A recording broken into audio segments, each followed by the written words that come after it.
자, 경찰이 임성근 전 사단장에 대해서 혐의 없음 결정을 내리고 사건을 종결해서 좀 국정이 술렁이고 있는데요. 증거와 정황을 무시하고 면죄부 준 수사기관에 대해서 불신이 하늘에 찌른다. 또 의무를 다하지 않은 수사기관 책임을 묻기 위해서 좀 밤낮 방방곡곡 움직이시는 분이십니다. 최상병 순위 사건 이용민 대대장의 변호인 김경호 변호사 직접 스튜디오에 나오셨습니다. 안녕하십니까? 네, 안녕하십니까? 김경호 변호사입니다. 네, 오랜만에 뵙는 것 같습니다. 네, 그렇습니다. 전화로 한번 하긴 했었는데 뭐 짧게 청문회 이후에 많은 분들이 알아보시는 거 아닙니까? 과분합니다. 네. 동네에서도 알아보는 것 같습니다. 아, 동네에서도 알아보고 그 나쁜 건 아니죠. 좋게 알아보시는 거죠. 조금 많이 부담스럽습니다. 아, 할 일을 한 건데 사람들이 뭐 과하게 칭찬하는 겁니까? 어떻게 생각하십니까? 아직 거기까지는 생각 못 해봤습니다. 네. 자, 근데 문제는 그 관련된 경북경찰청 임성근 전 사단장에 대해서 무혐의 불송치 결정을 내렸거든요.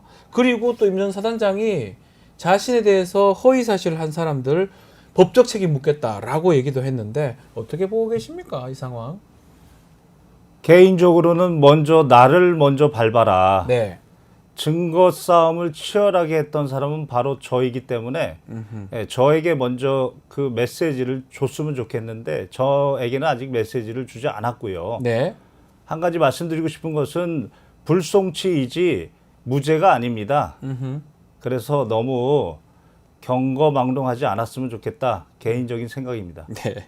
불송치라는 건 말 그대로 경찰 단계에서 이렇게 의견을 제시한 거지 모든 사건이 종결된 게 아닌데 너무 빨리 좀 얘기한다 이렇게 보시는 거군요. 그렇습니다. 새로운 증거가 네. 발견되면 언제든지 다시 책임을 물을 수도 있는 거고요. 네. 지금 수사 발표 상으로도 군형법 44조 항명죄를 수사 발표 상으로도 지금 인정하고 있습니다. 자, 고발장 작성 얘기도 있던데 경북 경찰청장 고발한 건 제가 알고 있고요.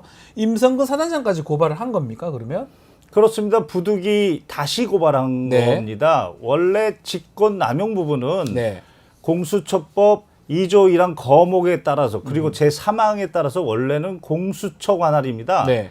그런데 경북경찰청이 지금 임의로 판단한 것이고요. 네. 특히 업무상 과실치사 부분은 경북경찰청의 관할이라 하더라도 이번 수사심의위원회가 위법하게 열렸기 때문에 이것마저도 같이 공수처가 판단해달라. 결국은 특검으로 가야 된다. 그런 의미로 다시 고발한 겁니다.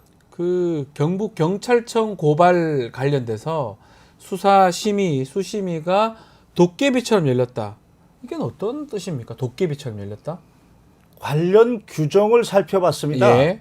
경찰청장 명령인데요. 경찰 사건 심의 등에 관한 규칙이었습니다. 네. 거기 그 10조 2항을 봤더니 경찰심의위원회는 6가지 사항을 심의할 수 있습니다. 네. 첫 번째가 수사 심의, 두 번째가 이의 사건 심의, 세 번째가 보고 등의 점검 심의, 그리고 네 번째가 문제의 그 박 심의, 아하. 다섯 번째가 자문, 예. 그리고 여섯 번째가 특별사항 심의입니다. 바로 경북경찰청장이 권한으로 할 수 있는 것은 네 번째 그 박 심의이지 네. 첫 번째 수사 심의는 아닙니다. 그 수사 심의는 2조에서 6조에 따라서 해야 되고요. 예. 바로 사건 관계자, 다시 말해서 고소인, 고발인, 그리고 피해자, 피의자, 피진정인 등 대리인까지 그 사람들이 신청해야 되는데 이 사건은 누구도 신청한 바 없습니다. 예. 규정 위반으로 지금 수사심의위원회가 열렸고 그리고 여기에다가 임성근 불송치까지 국민적 공분을 사고 살만합니다. 네, 문제가 된다라고. 자, 댓글 조금 소개해드리면 젤리스님께서 김경호 변호사님 반갑습니다라고 글도 주시고 있고요. 자, 배동호님, 뭐 진자윤님, 자 오늘 다 응원을 해주시고 계시면 특히 아마 미국인데 테네스 영님입니다. 테네시 영님, 이분은 제가 옛날에 Y10 할 때부터 계속 따라. 댓글 올려주셨던 분인데 오늘도 수고하십니다. 반갑습니다라고 댓글 해주셨습니다. 너무너무 감사드립니다. 자, 계속해서 좀 이어가면 절차상 위법이 있어서 수심의 결과 무효다. 또 법외국제 신설 필요하다. 이런 말씀도 주셨어요. 일단은 경북 경찰청장의 그는 권력을 행사하는 게 아닙니다. 네. 권한을 행사하는 겁니다. 권한, 권력 다른 거죠. 그렇죠. 주권자 국민의 권력을 위임받는 겁니다. 네. 따라서 주체, 내용, 절차, 형식상의 법령 규정을 준수해야 됩니다. 바로 권한이 없는 주체, 권한이 없는 경북 경찰청장이 임의로 수심위를 열었기 때문에 그 하자가 중대하고 명백해서 바로 무효입니다. 네. 그러니까 최소한의 법에서 이 사람한테 이 직위한테 권한 자체는 있어야 되는데 우리 김경호 변호사님 설명에 따르면 권한 자체도 없는데 본인이 그 권한을 행사했기 때문에 그거 자체로 무효다. 그렇습니다. 라고 보시는 거군요. 대법원 판례는 그걸 무효로 봅니다. 자, 법의 국제 이거는 왜 신설해야 된다고 보십니까? 내용도 좀 설명해 주시면 좋을 것 일단 같아요. 그 내용을 봤더니 예. 범죄 혐의가 있는데 수사하지 않는 경우, 범죄 사실이 인정되는데 불송치나 기소하지 않는 경우, 네. 그리고 증거를 왜곡하거나 인멸하는 경우, 아하. 은닉하거나 왜곡하는 경우, 음흠. 그리고 네 번째는 인사권자가 이 세 가지를 지시하는 경우, 네. 바로 이 사건이 이게 다 법의 국제 같은 겁니까? 그렇습니다. 이 사건에 적용을 해보면 제가 지금 가지고 있는 증거, 파악한 증거, 그리고 요약한 증거, 특히 해병대 수사단에서 천여 페이지의 진술, 그리고 카톡, 사진 등에 따르면 객관적 증거는 범죄 혐의가 있습니다. 그런데 네. 9개월 동안 수사를 지연했습니다. 정치적 목적. 두 번째는 객관적으로는 그 증거가 충분히 사실이 인정됨에도 불구하고 불송치했습니다. 예. 그러면서 관련 증거를 은닉하고 왜곡했습니다. 그리고 언론에 나온 것처럼 누군가가 이런 지시를 했다고 하는 것이 합리적으로 의심이 됩니다. 이 네 가지 구성 요건이 다 해당됩니다. 다 해당된다. 그렇습니다. 예. 이 법의 국제 관련해서는 사실 뭐 우리나라 지금 법에 이런 법의 국제는 사실 아직은 규정이 돼 있지 않은데 뭐 검사나 이 경찰 수사기관에 이런 좀 법의 국제 같은 게 있을 필요가 있다고 보시는 겁니까? 저는 이제는 예. 그 공직 문화가 헌법에 부합된 네. 공직 문화가 돼야 되고 특히나 수사기관에서도 국민의 명령인 헌법적 질서를 준수해야 된다는 의미로 네. 이제는 법 왜곡죄를 신설할 때가 되었다. 그렇게 개인적으로 생각합니다. 지금은 사실 어떻게 보면 검찰 같은 경우는 기소 독점하고 기소 편이잖아요. 필요하다면 이거는 기소를 하고 이거는 기소하지 않고 그 모든 권한은 검사한테 독점돼 있잖아요.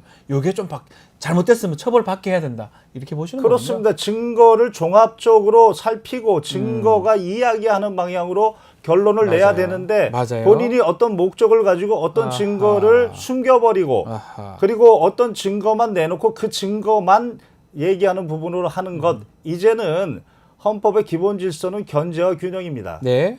검찰 권력도 견제가 돼야 됩니다. 그런 의미에서 이번 임성근 사단장 사건의 무혐의 결정 부분 충분히 이런 부분들이 문제가 될 수 있다 지적을 주셨습니다.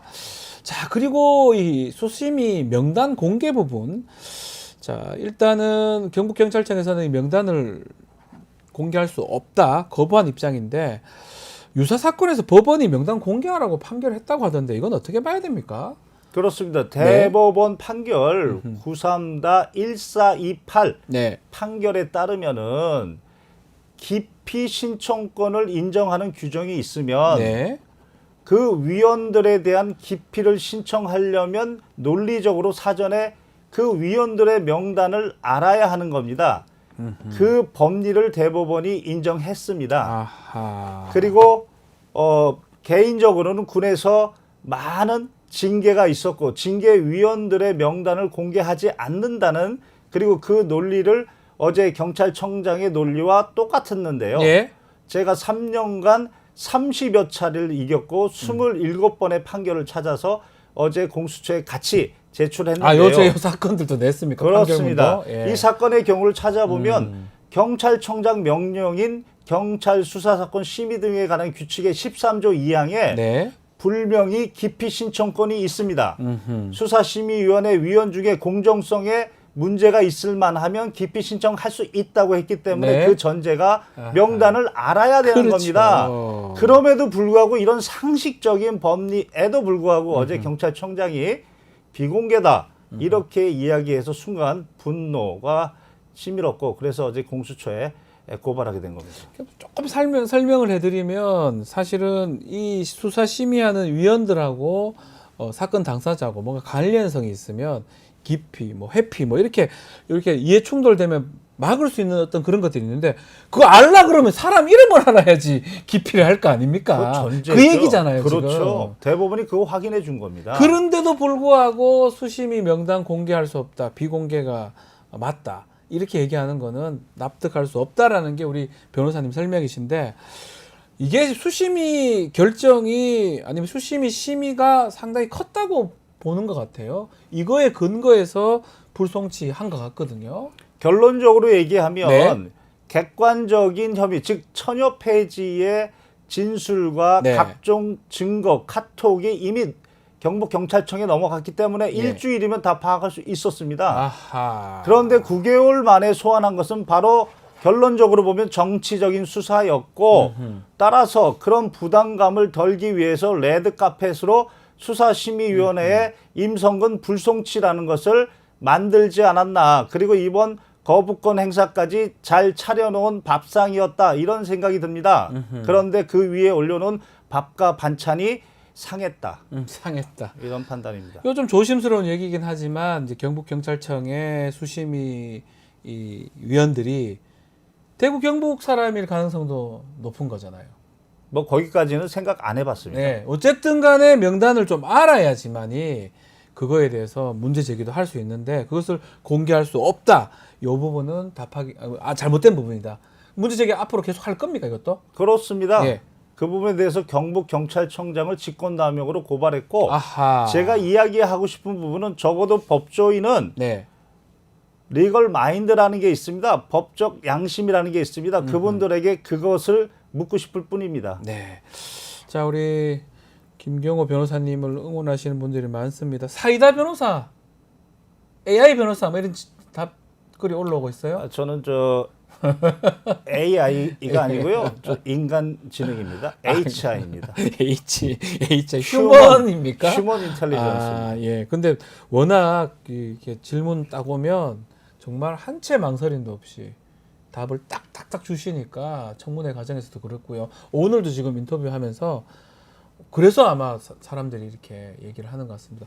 앞으로 계획이 어떻게 좀 궁금합니다. 어떻게 좀 짜고 있습니까? 경북경찰청에서 네. 고발인이기 때문에 저한테 결과 통지를 했습니다. 네. 거기 불복하는 방법으로 두 가지를 안내했습니다. 네. 첫 번째는 형사소송법상의 이의 신청인데 그 부분은 제가 고소인이 아니기 때문에 제한되고 더 중요한 건 수사심의위원회를 요청할 수 있다고 합니다. 특히 새로운 증거가 있으면 수사심의위원회를 신청할 수 있다고 합니다. 규정을 또 찾으셨군요. 그렇습니다. 특히나 이 수중수색 지시 이거와 관련돼서는 당시 공보정원실장의 진술 네. 그리고 그 사람이 보고한 사진 이 부분이 엄청 중요합니다. 이걸 네. 가지고 아하. 수사심의위원회에 다시 한번 제기할 예정이고 또 하나 중요한 것은 수사 결과 자체로도 임성근은 작전 지시 없었다고 했지만 네. 수사 결과에는 수풀에 내려가서 바둑판식으로 수색하라는 구체적 지시가 있었다고 했습니다. 그러면 합참이나 제2작전사 단편 명령상 7월 17일 10시 이후에는 어떤 명령도 하면 안 됩니다. 네. 본인도 그걸 알기 때문에 극구 부인했는데 수사 결과가 인정했습니다. 구체적인 지시를 한 겁니다. 군형법 44조의 항명입니다. 네. 그 부분도 검토해서 필요하면 고발할 겁니다. 자, 그런 것들이 그래도 그나마 그래도 잘 좀 하긴 했던 부분이네요. 그 청문회 과정에서 나왔던 그 지도, 지시 아직 저도 잘 모르고 저도 군에서 오래 근무를 했었는데 어떻게 구별해야 됩니까? 임성근 전 사단장 말이 맞는 겁니까? 그거는 임성근이 예. 자기가 지도와 지시라고 주권자 국민을 헷갈리게 하는 거고요. 헷갈리게 하는 거고. 부하들은 네. 당시 카톡에 보면 사단장 지시사항, 지시. 사단장 강조사항 이미 카톡에는 명령, 작전 지시였다는 것이 증거상 차고 넘칩니다. 그렇죠. 그 부하들이 사단장이 얘기하는 거를 어떻게 쉽게 그냥 얘기하겠습니까? 당연히 지시라고 생각하겠죠. 그것도 해병대입니다. 해병대입니다. 그것도 예, 다른 아님 해병대 귀심 잡는 해병이라 하지 않습니까? 그렇습니다. 자, 오늘 뭐 김경호 변호사님 아주 시원하게 말씀 주시는데 끝으로 좀 하고 싶은 말씀 우리 시청자들, 애청자분들이 많이 응원을 해주시고 있습니다. 좀 말씀 부탁드리겠습니다. 어제 제가 네, 경찰청장을 감히 감히 고발했던 이유는 우리 헌법 7조 1항은 모든 공직자는 국민 전체의 봉사자이어야 합니다. 그럼에도 불구하고 어떤 정권도 예외 없이 인사권자에 충성하는 행정부의 하수인 역할을 너무 많이 봤습니다. 이제는 그런 반헌법적 공직 문화를 이제는 척결할 때가 됐다. 그런 의미로 어제 고발한 겁니다. 네. 우리 주권자 국민들께서도 이제는 공무원들의 반헌법적인 이러한 인사권자에게 복종하고 국민의 명령에 무관심한 이런 부분에 관심을 많이 가져줬으면 좋겠습니다. 알겠습니다. 자, 오늘 말씀은 여기까지 듣겠습니다. 앞으로도 김경호 변호사님 계속 응원하겠습니다. 자, 지금까지 김경호 변호사와 함께했습니다. 오늘 말씀 감사합니다. 감사합니다.